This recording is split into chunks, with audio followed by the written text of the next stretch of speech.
Welcome back to Marriage Puzzle, episode 99. Whoa. We are so excited to be back.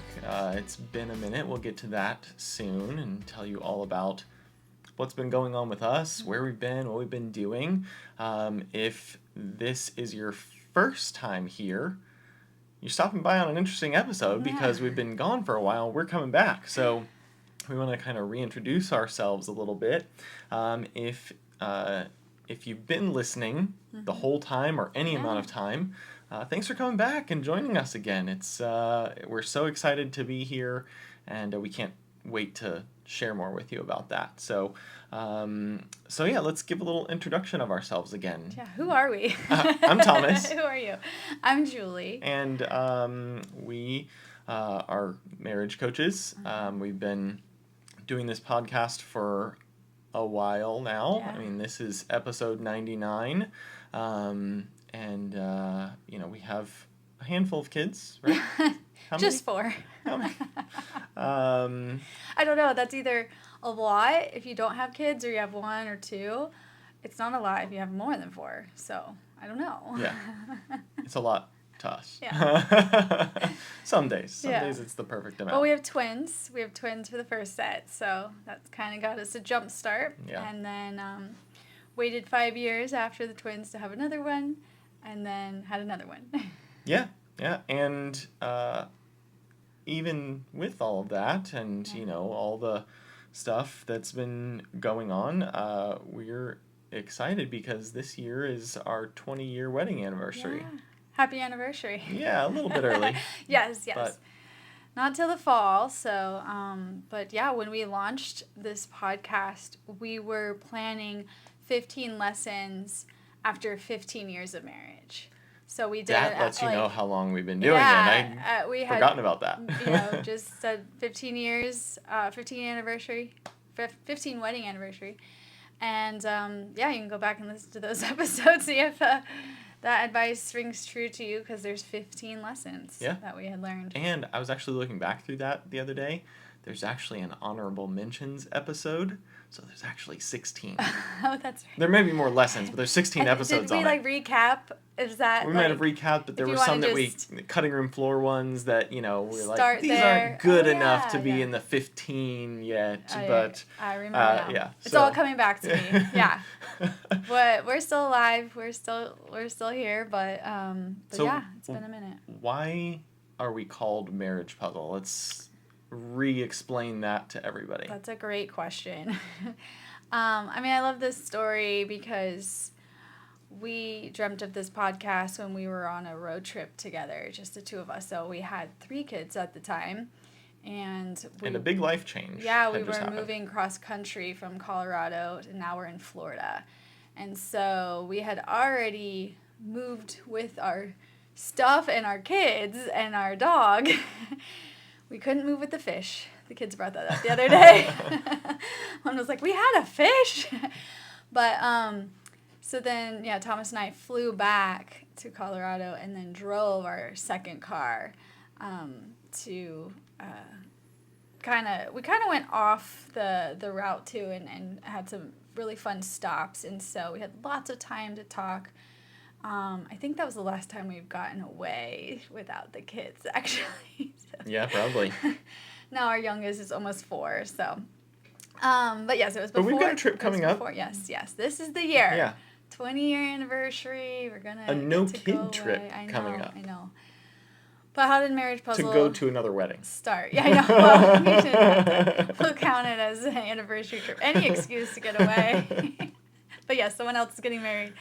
So we're going to support that. But yeah, just brought that road trip up because that's just, we didn't just wake up one day and want to be like, I want to start a podcast like everybody else, Marriage as a whole just was a passion of ours. So that trip gave us lots of talking time about our relationship, but also what we wanted to try to pour out to others. And so that's when we even got certified, become marriage coaches, and launched the podcast. But we chose the title Marriage Puzzle Because we're not even puzzle people, so I think that's gotten like confused of like, do they just sit around and do puzzles all day? I hate puzzles. Like hate's a strong word. But Hate is a strong word. I don't enjoy. Puzzles they're not relaxing for me. It's like a vacation home kind of thing. Yes. When you're on vacation, you throw a puzzle out, you work on it here and there. Yeah. Hopefully you finish it before you have to leave vacation. Yeah. So the name came kind of from the frustration of, or what we see a puzzle, because it looks so good on the box. Like you get this, we were just gifted a puzzle, and it's exciting. Like now I'm like, I want to actually put together this puzzle with the kids. It's really pretty box, really pretty picture. It shows you what the end result could be, but then you open it up and it's a mess. Like there's all these tiny pieces.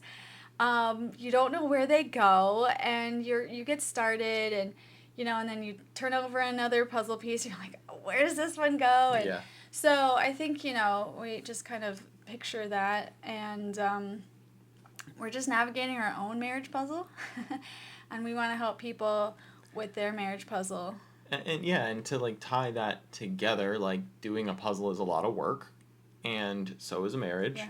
And doing a puzzle has a lot of different pieces and points of view, things like that to it. And there's a lot of different parts to marriage. And, I think we kind of talk a lot, we pride ourselves on, focusing in on 3 specific areas with marriage puzzle. I mean, we work through all different aspects. We, coach people through all different aspects. But the 3 that are our favorites to work through are money, intimacy, and communication. Yeah.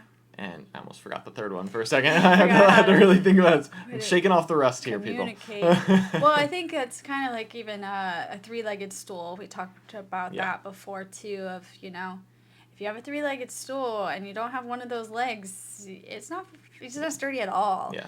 So, whether those are our pillars or, whatever, we really love to help people through those pain points of money, intimacy, and communication.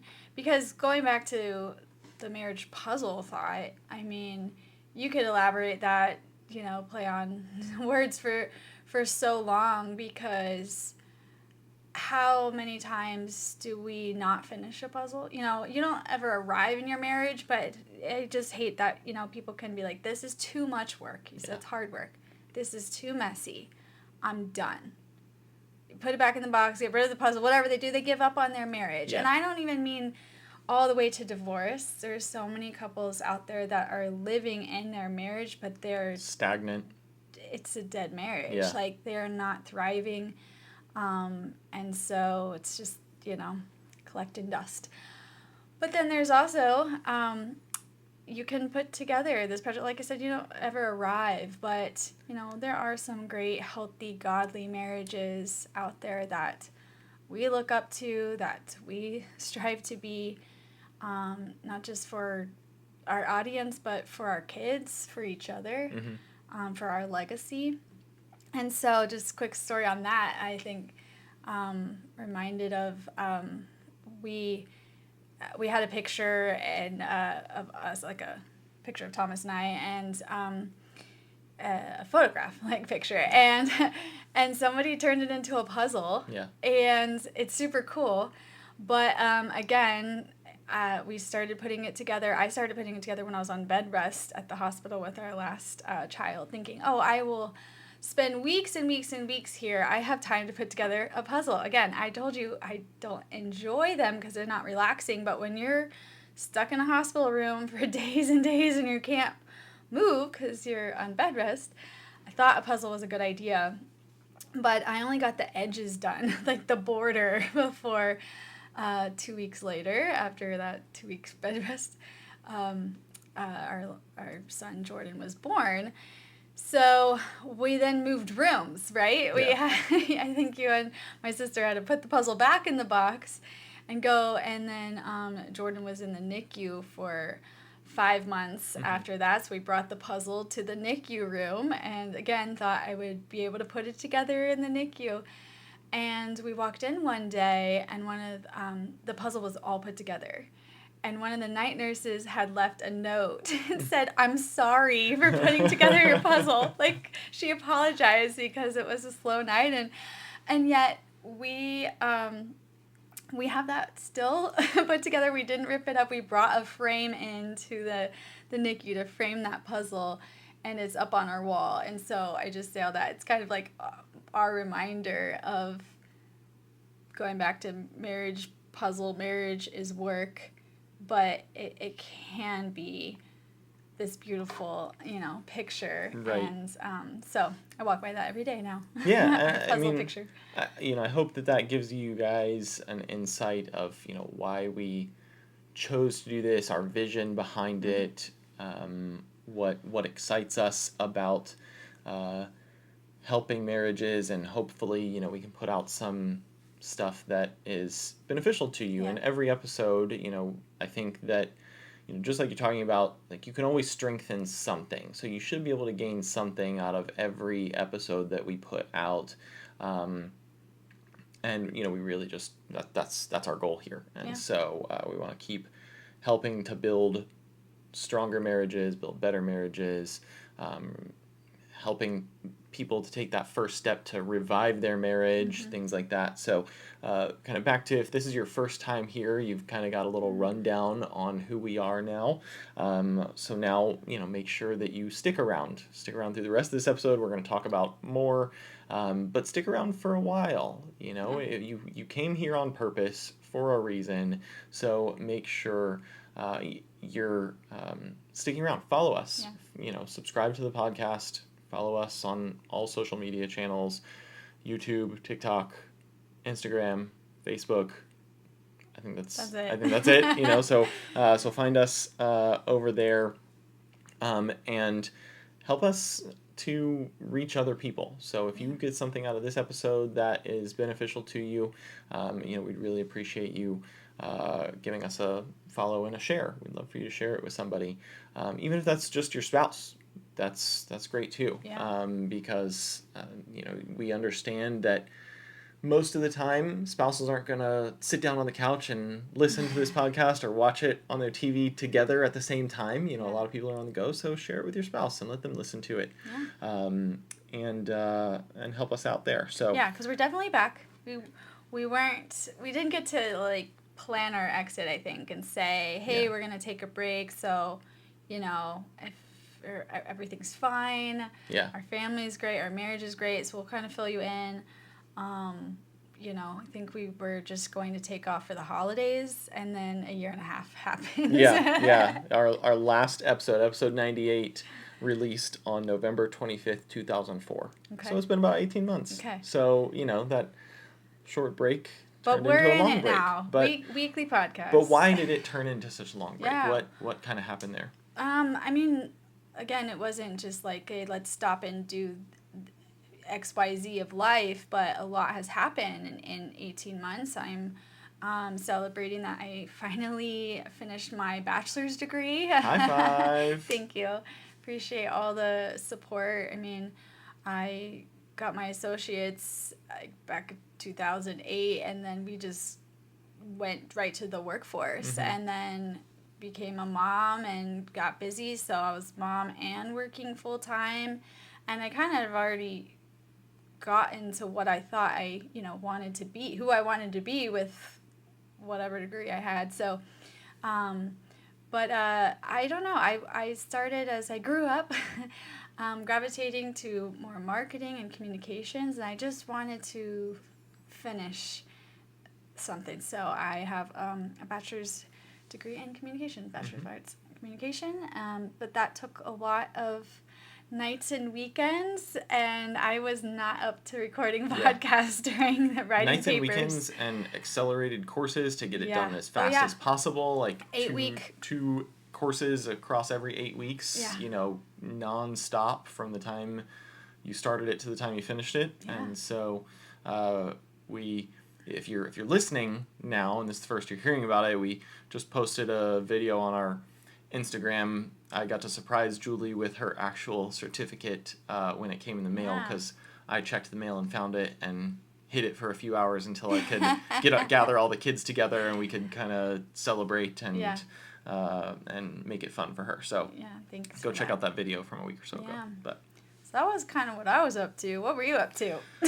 Well, I mean, I was doing nothing. I was just waiting for you. You were running a business. Yeah. So, I was running a business. So we bought a fitness franchise a handful of years ago, kind of, I guess, shortly after we started the podcast. Mm-hmm. We've kind of been career entrepreneurs and always been in and out of business. And so we did that. We bought the business, we moved its location from one location to a new location, and then we actually ended up closing it down. So it was unfortunate, but just the, tough set of circumstances, tough season, and that wasn't necessarily just business related. Some of that was personal. I mean, our youngest son, like you said, he was born very early. He was actually born right around the time we bought that business. And he's been in and out of the hospital a few times, surgeries, sicknesses, therapies, all kinds of things that he's had going on. So some of it was that. So, moving on from that business was a tough decision, but a good decision. Yeah. So, it's allowing us to free up time to kind of come back to this and, focus in here and get back to what we really enjoyed doing, and keep helping people out. But I want to thank the people who've been following our son Jordan's story from that. I remember posting, when I was on bed rest, I alluded to that earlier, we were posting because I wasn't home to record podcasts, so you did an episode with our twins, who were so little then. Yeah, they're probably 7? 8? 7? Yeah, I don't know. They're 12 now. Do that. Because, so that was adorable. You can go find that episode, too. I'll have to do that again. I want to. With me now and kind of interview them. But, you guys were just there and so supportive. Even though I was on hospital bed rest, Jordan still was born 15 weeks early, which led to, like I said, 5 months in the NICU. But he is going to be 4 years old this summer. He walks, he talks. He eats. He eats, yes. He's graduated from a feeding tube, a G tube. The sickness is he gets pneumonia. Anytime he gets sick, it's usually a hospital stay. So, but I say all that because you guys, so many of you have prayed for him, prayed for us, have sent messages, and we didn't mean to disappear and take that for granted. So I just wanted to bring that up and say thank you. That actually truly got us through the hardest points of our lives, and now we're able to hit record again and show up for you and do coaching again because he is stable enough, and it's just, he's a miracle. Yeah, he really is. And so all this time we haven't just put pause on our marriage, though. We've still had to keep working on that because with all those different things come different challenges that put stress and pressure on a marriage as well. The marriage isn't exempt from those things impacting it. Right. And so through all of that, we've been doing work on our marriage continuously to just try and, some of it was to try and stay strong because we were experiencing a lot of different things. Some of it was to try and get stronger in certain areas. And just really continue building and growing. So let's talk about some of the things that we've been doing. Yeah, so the first thing we implemented was we have a daily prayer time together in the mornings. And we had heard this advice for a while and preached at us, from our pastor, like, that'll change your marriage. And it felt probably like about 20 years, right? Yeah. We've heard it The snooze button was really nice to us, though, for all those years. So, but it also felt a little bit maybe over spiritualized. Like, meaning I couldn't see like, we're Christians. I pray. We pray with our family at meals and bedtime. I don't know why there was something like I felt like I had to overcome to just start doing this with you. Right. And yet it has been so intimate in the beautiful the most way. Innocent way. Yeah, exactly.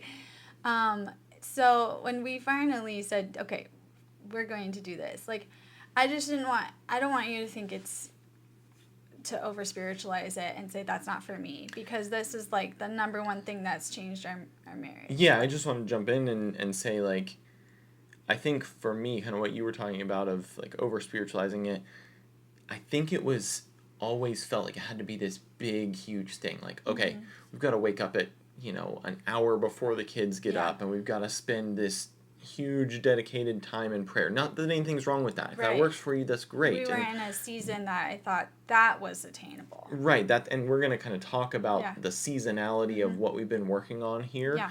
But that was just not attainable for us. And so that mindset, thinking that, made it to where we felt like, well, we just might as well not do it. Like, if we can't do the whole thing, then what's the point? Yeah. And so I just wanted to kind of throw that out there as we get into it to let people know, like, it doesn't have to be an hour-long quiet time and prayer and Bible study and, Make it what you need to make it for your marriage. But for us, what it looks like, there might be a snooze button involved, but the goal is that the alarm goes off and we pray immediately. But hit the snooze button. We do hit it once. Wake up enough to pray before the snooze goes off again and interrupts the prayer time. So, but we just stay in bed. So literally just, you hear that alarm, we roll over, we hold hands, and we don't even have like a special formula of who goes first, just whoever, but we each pray. Yeah. Like, you pray, or I pray, and then you pray, whatever it is. Occasionally a kid joins in the bed and prays too. But that's another thing, because that's been really, really cute, because now we're modeling that, and it was supposed to be, just us, but, and then we, say amen, and then we kiss. I just love starting my day like that, and I called it intimate because I think it has bonded us, but it also has given me an opportunity to hear really what's on your heart. Mm-hmm. So some of the things, like for you to pray for me, has been, so special, but also just the things that you're praying through, I'm like, I didn't even know you were thinking about that, or you were working through that, or okay, now I know how to keep praying for you or thinking about you throughout your day. And so it's just not something that we like sit down face to face and like open up, but it's, again, not long, but it's been so, it's been a game changer. Which is interesting that you say that. It's not something that we sit down face to face and open up, because that's probably an area that we need to genuinely work on. Yeah. Like, that's something we would tell other people to do. Yeah. And so I will say, I think that's something we have gotten a little better at. We've laid our pride down and, our attempt to just look strong for the other person or be strong for the other person. And, we've had those moments where we just, do talk about it. And we've gotten better with that. Sometimes that's just easier after 20 years of marriage. Yeah. And, but it doesn't have to be this crazy thing. So, anyway. So daily we've been praying together. What have we been doing weekly? Weekly, we've been doing a lot of things weekly. We like our weekly rhythms. Yeah. Tell us more. So weekly, the big thing we've been doing weekly is we've been doing a weekly marriage check-in meeting. Mm-hmm. So if you go back and listen to any of our podcasts, probably the number one thing you'll hear in just about every episode is something around communication. Mm-hmm. That is probably our number one thing to communicate about, is how big of a deal communication is in marriage. Mm-hmm.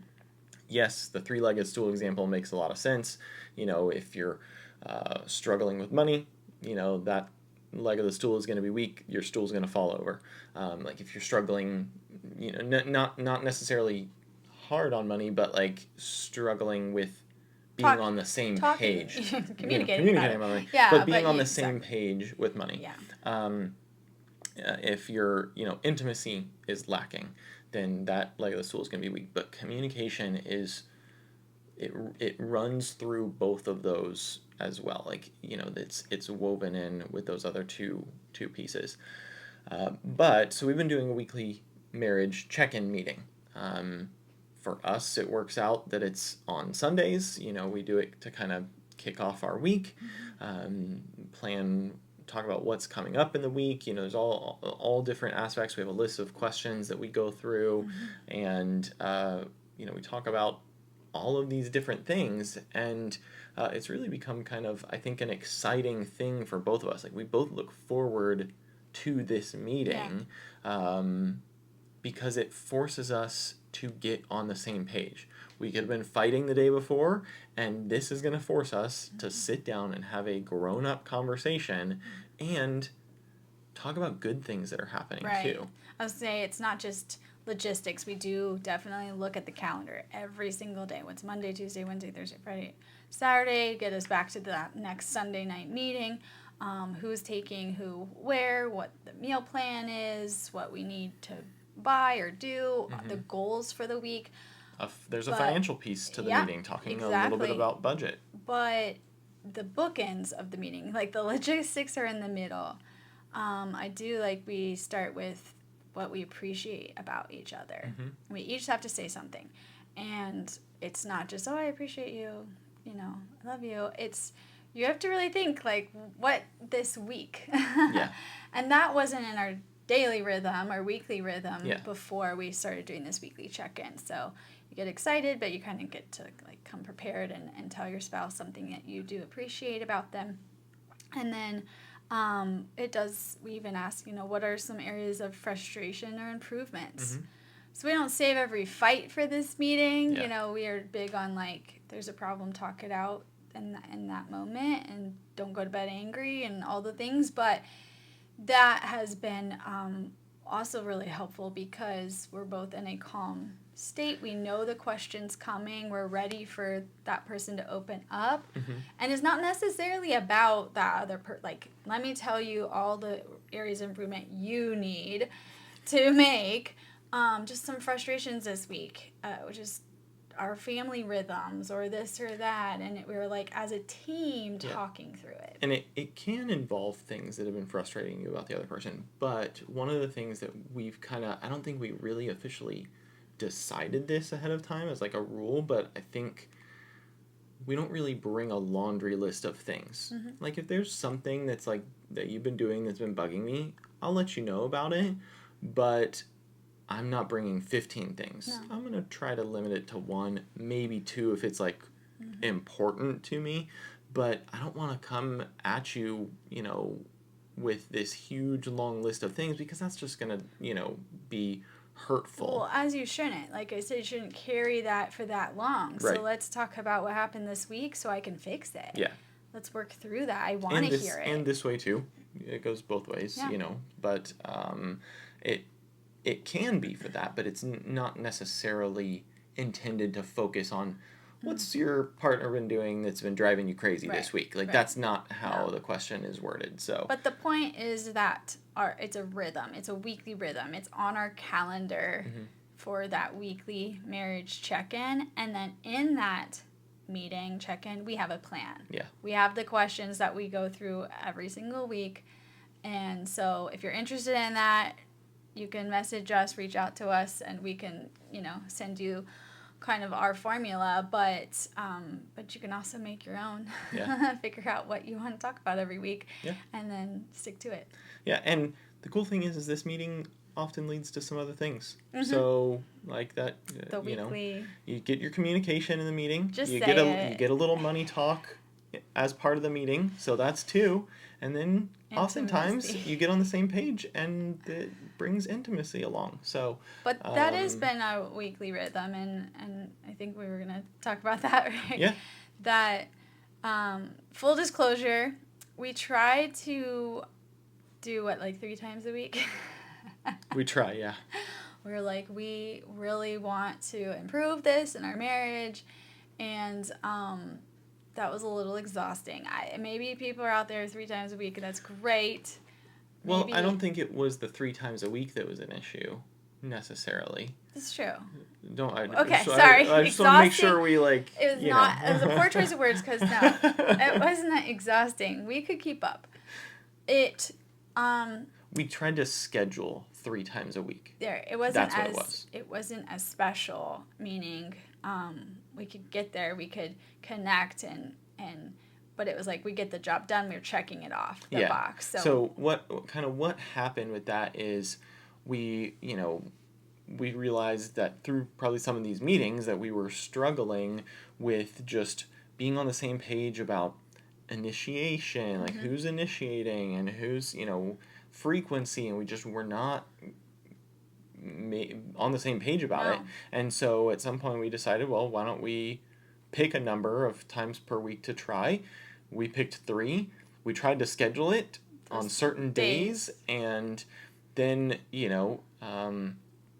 as the, first couple of weeks went on, it was like, I actually said it to you this way. I said it felt like we were trying to have a baby again, because when we were trying to have a baby, it was like, okay, every day, let's make it happen. We got to make a baby. And that's kind of what it felt like, having it scheduled like that. And so, we dropped it down and said, okay, let's just try, to schedule twice a week. And then now we're kind of at the point where, I think we've got once a week scheduled and kind of centered around that meeting. And then the other 2 can be spontaneous and initiated, and that we have a goal for 3. It's not a rule anymore. No. It's a goal. We'd like to accomplish that, but life happens. It leaves room for pursuit, which is still important. Yep. Which had completely evaporated when we did schedule it. Yeah, exactly. 3 times. The point of that is, so we're like at least weekly, if it's after the marriage meeting, whatever you guys want to do. But, I even saw this week on someone else we follow that they have a 72-hour rule. Mm-hmm. So, it's like work it in to where maybe it's every other day or whatever, but if it's been 72 hours, like, okay, now we need to connect. So maybe it's not as scheduled on your calendar, but send that text, or you need one of those call. Like those signs on a wall, like in a warehouse, is how many days since the last accident, like how many days since the last infant time, and then you can always erase it and put it back to 0. I think no. I think that would be a little extreme, but it would be too. Funny. But find your rhythm. So first talk about it. I'm sure there's somebody going, wait, what? Yeah. Like 3 times? 3 times? One time? We're not even there at one time. Yeah. Like, I know that. And that was us. Yeah. That was us again. We're coming from almost 20 years. And it didn't get better until we started talking about it. So it doesn't get better by just having more sex. We had to talk about it. And then you just heard us, we talked about it. We tried something that didn't work. Like, we had to talk about it again and find our rhythm for true intimacy. Well, because you'll never meet expectations that you don't know, right? So if we don't talk about it, that means the expectations are unsaid. So that means we're just blindfolded, like trying to figure out what the right answer is. And so it's very important to talk about it. Well, I would say you're never going to meet expectations. It should be stated expectations. Right. Yeah. You exactly. You'll never be able to meet. I couldn't read your mind. I thought it was fine. Expectations will, always still fall short a little bit anyway from time to time. But if it's not stated, you'll never meet it. So that's the difference. Falling short versus never are 2 very different things. Yeah. So we've also had a little bit of a monthly rhythm. Yeah, I think we have an episode out there of like weekly date nights. Yeah. And just I think we said, we encourage people to try to have a date night weekly, and then a overnight once a month. I don't know if that's then quarterly. I don't know. Whatever we'll we have to said go back and find it. back at the 15-year mark, we've revised it. Yeah. And that's just going to be different season of life. There are people that can It's still good advice, yeah. There are people that can go out on a date night weekly. Props to you. We couldn't achieve that, so we are now at a monthly date night rhythm. But that's good enough. That's fine for us because we're having that weekly check-in. Yeah, so our weekly check-in right now is at home, where you don't have, because of babysitter. That's the season of life we're in. Babysitter, dinner out that many times, and all these excuses. But we didn't want those to be excuses where we didn't have a rhythm. So I think we would revise it to say, like, have a connection point weekly, no matter what.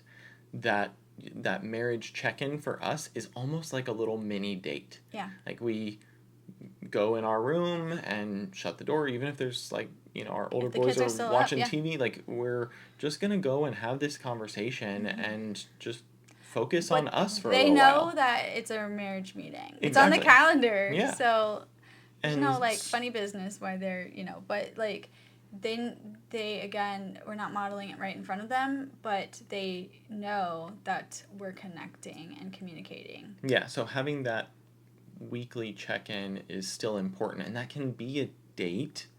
That can be a date going out. That can be a date in. That can be your weekly check-in meeting. For us right now, that works for us. Yeah. Because, with 4 kids, there's a lot going on, working, all the things. Even having a date at home, like, by the time we get the kids to bed these days, it's like plop on the couch and veg, and that's okay with both of us. But we do know that this one meeting is going to come around each week, and that's our excitement. That's our mini date that we're going to get to do. And, you can find ways to make that more special and fun, have dessert during your date, during your marriage check-in meeting, or, make it your own Go thing. For a walk. If yeah, that's a great one. Do things that, you can actually pull off, or just sit and have your meeting. And that's great. And then, in our actual date night going out, we try to do that monthly. So we've kind of shifted things a little bit. Yeah. But it gives me something then bigger to look forward to instead of taking it for granted. Again, feeling like we're just checking off the box. It's like, okay, it's a new calendar month. So we're going into June now. What are we going to do? What are we going to plan? What do I get to look forward to? And we've even figured that out with, like, our family too. So, might have a family outing once a month too. So yeah. And throughout all this, we want to still try to keep our marriage foundation, like, centered biblically, centered around Christ, and we try to figure out how we can portray that through these episodes and give good advice. And sometimes there's just a Bible verse that goes along with it. And so for us to share with you guys, the one that we feel like resonates pretty well with what we're talking about, these rhythms and things like that. It's Ephesians 5:15 through 16. It says, "Be very careful then how you live, not as unwise, but as wise, making the most of every opportunity." So in talking about how we had given previous advice of, like, go on a date night every week, and then, a getaway once a month, and, we had to shift that. We were not accomplishing that, so we had to still make the most of the opportunities we had. We still want to stay true to the advice that we give, but we had to also grow a little bit more ourselves and realize that that's not perfect advice for everyone in every season. And it wasn't perfect advice for us in this season. So we just had to make that shift and make the most of what we could do around that advice. Yeah, that's good. I thought so. It's in the Bible. It's good. But no, thanks for tying that back into our rhythms and, and so if you're be very careful then how you live. That's the challenge that will extend to you. What now are your rhythms, whether that's daily, weekly, monthly? What's working for your marriage? What are you already doing? You're probably, you brush your teeth every day, I hope, maybe twice a day. So you're probably already doing stuff that is working, and you want to think about that, write that out, talk about that with your spouse. Say, I really value these, and I want to keep these rhythms, and share those with us. I want to know. We're always open to new ideas too, or can turn into an episode to help more and reach more. We used to say help marriages one puzzle piece at a time. Yeah. So we needed a topic. Yeah. Share with us, comment on this episode while you're listening to the podcast, wherever you're listening, comment on it, and let us know some of those things that are working for you, or let us know what thing you're going to try to get better at this week. What's one of those things that you're going to try to work on with your spouse this week? Yeah.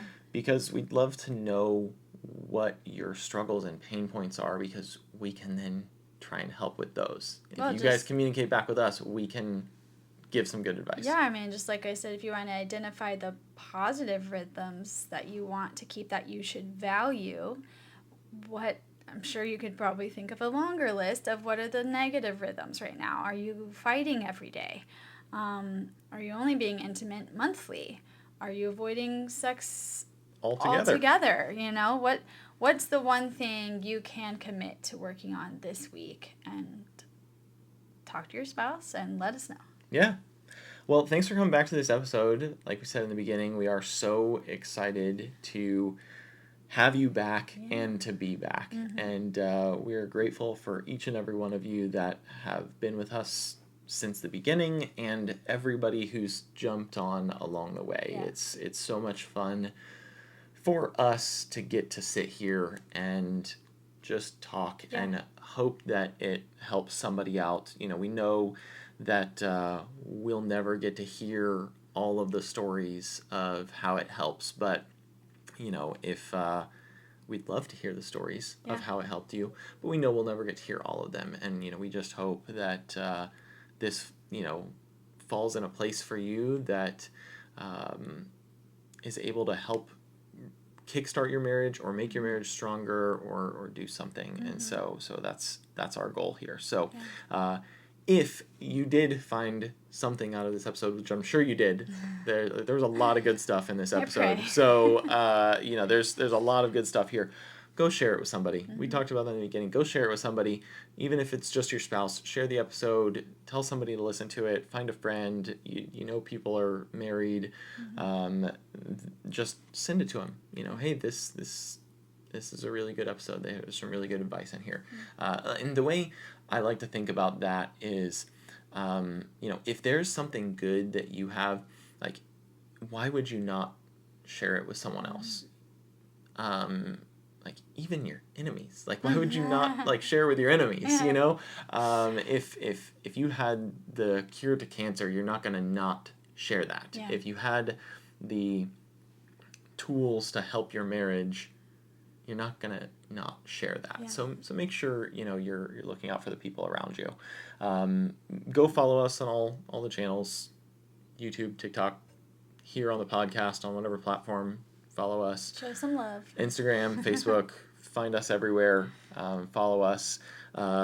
We have a little goal right now, just kind of fun to help keep us engaged. We are at a little over 800 followers on Instagram, and our new goal is to get to 1,000. So that would just be really fun for us to see, and know that we're connecting with that many people. So help us out. Share it with somebody to get there. Comment your rhythms, what you're working on this week, what you're going to work on, and what you're struggling with, what you need help with, and we can then have topics to that you're looking for to talk about on the podcast. We won't always just talk about exactly. the past 18 months. Yeah, exactly. But we're so excited to be back. Yeah. We can't wait to see you here again next week, where together we'll work on marriage one puzzle piece at a time.